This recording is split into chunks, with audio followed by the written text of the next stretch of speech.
everybody. This is Joseph P. Farrell with news and views, somewhat belatedly, on Thursday, April 25th, 2024.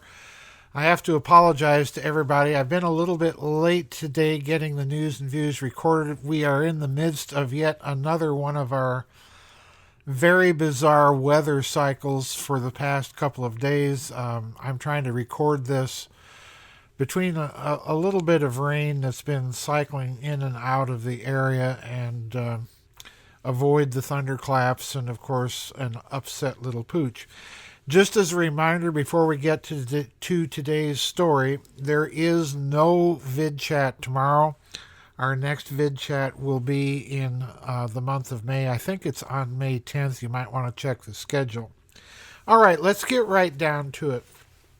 This story came courtesy of one of our regular readers and contributors of stories, EE, and it's a very short article that appeared over at Zero Hedge, but I think it's a hugely important article given what we've seen going on in the world, not only in the proxy war the West is trying to wage with Russia in the Ukraine, but more recently the Israeli attack on an Iranian embassy, the Iranian response, and the Israeli response to the response, which we saw played out in the skies over Israel in rather dramatic fashion. This article is titled, quote, Russia vetoes U.S.-authored UN resolution banning nuclear weapons in space.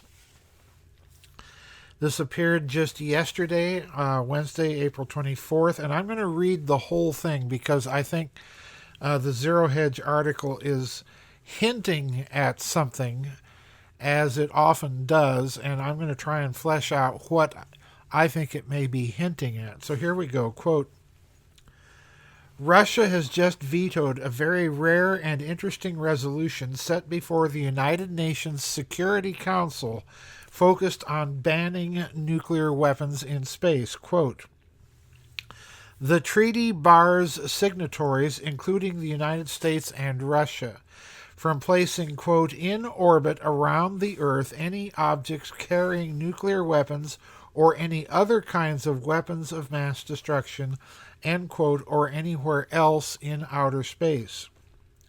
On Wednesday, Russia registered the lone veto, which shot down the draft resolution aimed ultimately at preventing a future nuclear arms race in outer space. China was the only abstention, while the U.S. was among the 13 UN Security Council members that voted in favor. It had been drafted and brought forward, listen to this, brought forward by the United States and Japan. In February, the U.S. government alleged that Russia was preparing to deploy a space weapon which might be nuclear, which subsequently set off a frenzy of media speculation. Reuters had reported at the time the space-based weapon U.S. intelligence believes Russia may be developing is more likely a nuclear-powered device to blind, jam, or fry the electronics inside satellites that have an explosive nuclear warhead to shoot them down, the analyst said. Now I'm skipping a couple of paragraphs here. The detonation of a nuclear weapon in space would destroy satellites that are vital to communications, agriculture, national security, and more worldwide, with grave implications for sustainable development and other aspects of international peace and security. The diverse group of co-sponsors of this resolution reflects the strong shared interest in avoiding such an outcome. Additionally, National Security Council spokesman John Kirby warned that in the absence of any international prohibition or treaty, nukes in space could cause physical destruction on Earth. U.S. Ambassador Thomas Greenfield, after Moscow's no vote, lashed out at Russia's ambassador. Quote, today's veto begs the question, why? Why, if you are following the rules, would you not support a resolution that reaffirms them? What could you possibly be hiding? She said. Well, that's it for the article, but I would point out, since when has the arbiter of the rules-based order been following its own rules? Russia can shoot right back at us. So what's going on here? Well, folks, I honestly suspect that this may be a very clever bit of kabuki theater, because there's no doubt in my mind whatsoever that space has already been weaponized, that there are weapons up there, and by weapons I don't mean just anti-satellite weapons. I know, and it's been known for quite a while, that during the Cold War, both the United States and the Soviet Union, particularly the Soviet Union, put up into orbit hunter-killer satellites. This is now something fairly commonly believed to be true of most of the spacefaring powers, that they have something like these satellites up there, not only to take out potential enemy satellites, but also to defend their own. So I think it's a naive idea to assume that there are simply no weapons in outer space surrounding planet Earth. I've also argued on many occasions that I strongly suspect that the so-called rods of God satellites have already been put up in outer space. My perspective or take on the Tianjin chemical plant explosion in China a few years ago is based largely on that hypothesis and on the fact that the crater that was left by that explosion looks very, very narrow and conical. It's a very deep conical sort of crater, as if something had burrowed in deeply into the crust of the Earth. It doesn't have the kind of shallow crater effect that I think you would get from a typical chemical explosion, but that's just my analysis and opinion.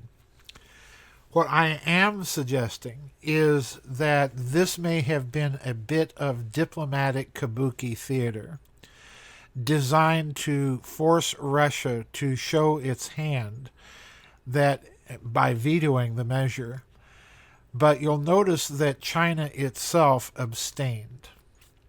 So in other words, I think we're looking not only at a bit of kabuki theater, but I suspect that in playing the bit of theater, what has actually played out in the UN Security Council is a little bit of intelligence fishing. In other words, we'll force at least Russia, perhaps China, maybe some others, to show their hand by putting forward a resolution on this treaty. And here's the key thing, folks. I've just got done arguing that virtually every spacefaring power probably has already, on the covert QT side of things, weaponized space. So this was perhaps a way to cover their own fact of having done so, and forcing the whole issue to a vote which they knew Russia would veto, so they can in turn proceed with further weaponization of space on their own. And then, having pretended to do so, reveal the fact that the assets that are already up there, they can pretend to place there. In other words, this whole thing, I think, was kabuki theater. And it was designed once and for all to not only paint Russia into the corner of having to play the bad man. Imagine if the roles were reversed and China and Russia had sponsored this memorandum, this resolution, in the UN Security Council, and demanded that the United States or any of its European spacefaring allies had placed similar types of satellites in orbit. And imagine if Russia or China had demanded that the United States come clean. And of course, the United States would have denied having done so, and then Russia might have played out an intelligence game in the UN Security Council by presenting the world with pictures of our own satellites and so on and so forth. So in other words, I don't think it takes much to play the game of covert operations in front of the world stage as a diplomatic crisis, as a bit of theater to allow you to proceed legally now. This is the important point. You're trying to make the legal point to allow you to weaponize space. Russia has said no, so we have to proceed with weaponizing space ourselves because they're already doing it. So in other words, we're back to the Cold War game being played out in the UN Security Council. Now, this brings me to my next point, and this is the important one. I don't think that Russia's simply going to sit by on this and let this vote go forward without some sort of response in the UN Security Council before the Security Council members, in other words, before the world stage. I do think there's going to be some sort of response from Russia, and it's going to be very interesting to see what they do and how they attempt to reverse or turn the tables on what the West has just done to them. It's going to be very, very interesting. And this response may not come immediately. This is the important thing to remember. It may take a while before the response can be developed or before the Russians are ready to do it, but I do think there will be one. Remember, this occurs in the context of the Iranian attack on Israel, the Israeli use of their Iron Dome air defense system, and so on. So this whole issue is being ramped up, I think, in a major way. And Russia, I think, is really being forced to respond somehow to this bit of kabuki theater. We'll see what kind of theater they come up with in Act 2. So that'll do it for today's news and views. Thanks to EE once again. And remember, folks, there is no vid chat tomorrow.